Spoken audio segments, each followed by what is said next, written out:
नमस्कार दोस्तों, अंधविश्वास को दूर करने की दिशा में ये हमारा 13वां वीडियो है। इससे पहले भी मैंने जो 12 वीडियो बनाए हैं उसमें भी अंधविश्वास से जुड़े क्वेश्चन को ही क्लियर किया है।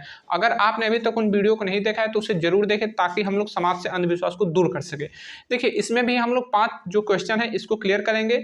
जो समाज में अंधविश्वास फैला हुआ है इन क्वेश्चन को लेकर इससे हम लोग क्लियर करेंगे और अपने डाउट को भी दूर करेंगे। देखिए, हमारा पहला जो क्वेश्चन है कि महिलाएं जो है सिंदूर क्यों लगाती है। अक्सर आपने देखा कि जो महिलाएं जिनकी शादी हो गई होती है वो सिंदूर लगाती है। इनके पीछे रीजन क्या है? तो देखिए, इनके पीछे बस छोटा सा रीजन है कि जो महिलाओं का जो 16 श्रृंगार होता है उससे सिंदूर लगाना जुड़ा हुआ है। अक्सर आपने देखा कि महिलाएं जो है अलता लगाती है, नेल पॉलिश करती हैं, जो है अपने जो बालों का जो वो लोग जूड़ा बनाते हैं तो उस पर गजरा लगाती है। तो तमाम उनके जो 16 श्रृंगार होते हैं, तो 16 श्रृंगार जब किसी स्त्री की शादी हो गई होती है तो उसमें सिंदूर लगाना भी होता है। सिंदूर बनाने में पारा का इस्तेमाल किया जाता है। बहुत से लोग कहते हैं कि सिंदूर जो है माथे के बीच में लगाया जाता है, तो जो माथा का बीच होता है वहां पर ब्रह्मरंध्र होता है। जी हाँ, ब्रह्मरंध्र जिसे हम लोग कहते हैं, तो वहां पर सिंदूर जब वहां पे लगाया जाता है तो वहां पर जो है सिंदूर के में जो पारा का अंश होता है वहां पर जब पड़ता है, यानी कि ब्रह्मरंध्र पर जब पारा पड़ता है तो वहां पे जो है काफी ठंडक होती है, जिससे कि शरीर में जो हमारा ब्लड प्रेशर है वो कंट्रोल में होता है। इससे बहुत से लोग कहते हैं।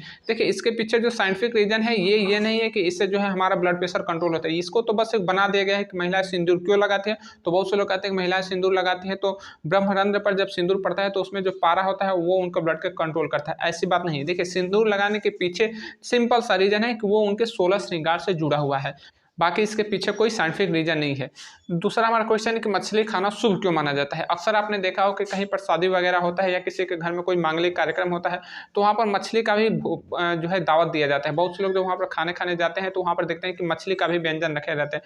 तो बहुत से लोग कहते हैं कि मछली खाना जो शुभ होता है और इसीलिए वो अपने जो मांगलिक कार्यक्रम उनके घर में होता है तो वहाँ पर मछली बनाते हैं। तो इसके पीछे का साइंस क्या है? देखिए, इसके पीछे कोई साइंस नहीं, इसमें भी अध्यात्म है। ठीक है, जो हमारे हिंदू धर्म में जो है बहुत से लोग कहते हैं कि अगर मछली बनाते हैं तो मछली जो है खाना शुभ होता है।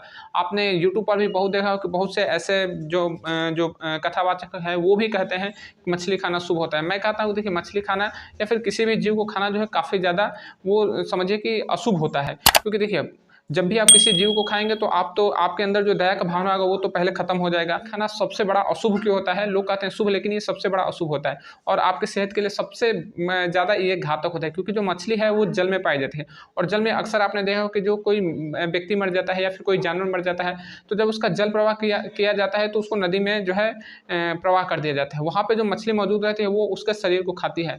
अगर आप किसी लाश को छू देते हैं तो छूने मात्र से आप अपवित्र हो जाते हैं और अपने आप को धोते हैं, तब जाके घर में आप प्रवेश करते हैं। और मछली तो सीधा सीधे उस लाश को खा रही है और उसके बाद आप उसे खा रहे हैं। तो समझिए आप कितना अपवित्र कार्य कर रहे हैं।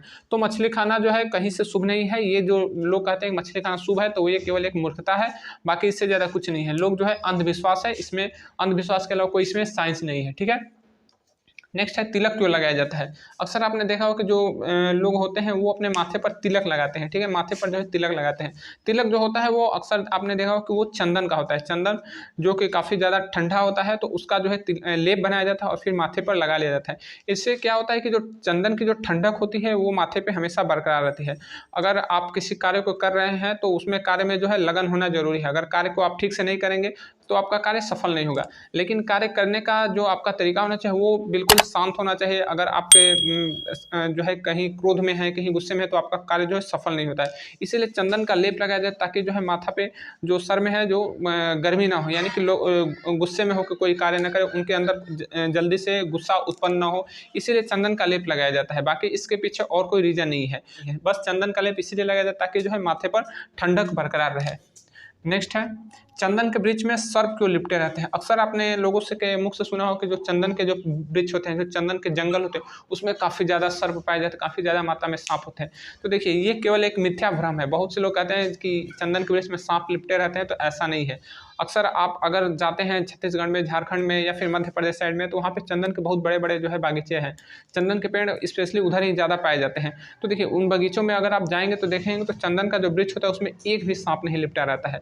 केवल लोग जो है ये यूट्यूब पर जो है या स्पेशली जो हमारे जो टेलीविज़न है वहाँ पर इस तरह से भ्रम फैला दिया गया है कि लोगों को लगता है कि चंदन के वृक्ष में सांप लपटे हुए रहते हैं, जबकि ऐसा किसी ने देखा नहीं है। जो लोग बागीचे में रहते हैं खुद उनका अनुभव है कि वहाँ पर एक भी सांप नहीं पाया जाता है।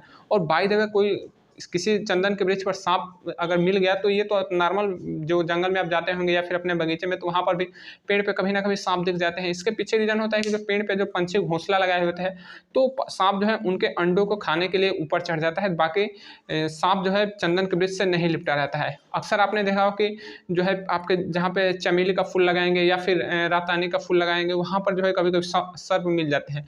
तो सर्प वहाँ पे जाते हैं स्पेशली कभी मेढक वगैरह खाने के लिए, या फिर उनको जो है काफ़ी ज़्यादा वहाँ पे खुशबू जो है महसूस होती है, तो वहाँ पर जाते हैं और जो है वहाँ पे बैठते हैं, और उनके जो स्मेल है, जो वहाँ पे सेंट आता है जो फूलों से, उससे वो प्रभावित होकर वहाँ पे जाते हैं। तो ठीक यही कारण होता है चंदन के वृक्ष से भी। जो चंदन का वृक्ष होता है वो काफ़ी सुगंधित होता है, लेकिन जो उसका जो सेंट होता है, जो चंदन का सेंट होता है, वो केवल उसके जड़ में पाए जाते हैं, यानी कि जमीन के नीचे जो उसका हिस्सा होता है उसमें ज़्यादा सेंट रहता है। बाकी ऊपर के जो उसके टहनियाँ होती है उसमें सेंट नहीं होती है।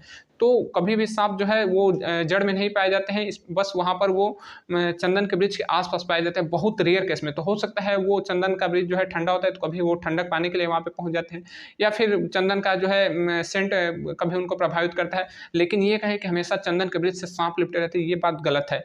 बहुत से लोग ऐसे होते हैं जो चंदन की खेती करते हैं, तो लोगों को डरा के रखते हैं कि चंदन के वृक्ष में जाएंगे तो सांप काट देगा, क्योंकि उन्हें डर रहता है कि कोई हमारे जो है बागीचे को नुकसान ना पहुंचे, तो कोई लकड़ियां ना कट दे, इसीलिए ये अफवाह फैला जाती है। बाकी इसके पीछे जो लोग कहते हैं कि चंदन के वृक्ष से सर्प जो है लिपटे रहते हैं, तो ऐसी कोई बात नहीं, ये केवल अफवाह है।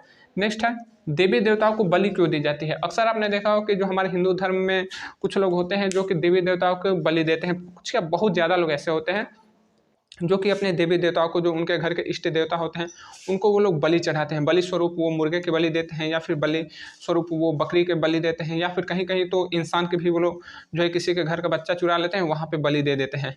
तो ये क्या जायज़ है या फिर नाजायज़ है, इसके पीछे रीजन क्या है? देखिए, इसके पीछे केवल धार्मिक रीजन है, और वो है अंधविश्वास। लोग अंधविश्वासी अभी भी हमारे समाज में बहुत ज़्यादा है। भले ही समाज में हमारा जो है एजुकेशन का लेवल बढ़ रहा है, लेकिन वास्तविक ज्ञान लोगों तक नहीं पहुँच पा रही है। लोगों को अभी भी लगता है कि हम अपने घर के जो इष्ट देवता होते हैं या फिर घर में जो देवी देवता की पूजा करते हैं, उनको अगर हम लोग मुर्गे की बलि दे देंगे तो उनके घर की समस्याएं खत्म हो जाए, या फिर किसी के घर के बच्चे की बलि दे देंगे तो उनके घर में जो है किसी बच्चे का जन्म हो जाएगा। तो तांत्रिक मांत्रिक लोग भी ऐसे ही कहते हैं, लेकिन ये बिल्कुल झूठा है, ये केवल एक फ्रॉड है और मांत्रिकों का एक ठगने का तरीका है। तो आपको जो है बलि नहीं देना चाहिए। देवी देवताओं को जो मंदिर में बलि कहीं कहीं पर चढ़ाया जाता है, तो ये समझिए ना कि वहाँ के पंडितों को भी इससे लाभ होता है, और जो लोग बलि चढ़ाते हैं उनका भी लाभ होता है। अगर बलि देना ही है, अगर किसी जीव की बलि देना है, तो आप अपने घर के जो है बच्चे हैं, जो आपके सदस्य, उनका बलि दीजिए। अगर आपकी जो माता है, देवी देवता मांगते हैं, तो अपना बलि दीजिए, उससे वो ज़्यादा प्रसन्न होंगे। लेकिन अगर बलि आप मुर्गे के या फिर बकरी के देते हैं, तो समझिए इसमें आपका स्वार्थ है, इससे ज़्यादा कुछ नहीं है। और जो देवी देवता जो बलि लेते हैं, वो देवी देवता नहीं, वो बल्कि राक्षस है, क्योंकि राक्षसों का ही काम होता है किसी का खून बहाना।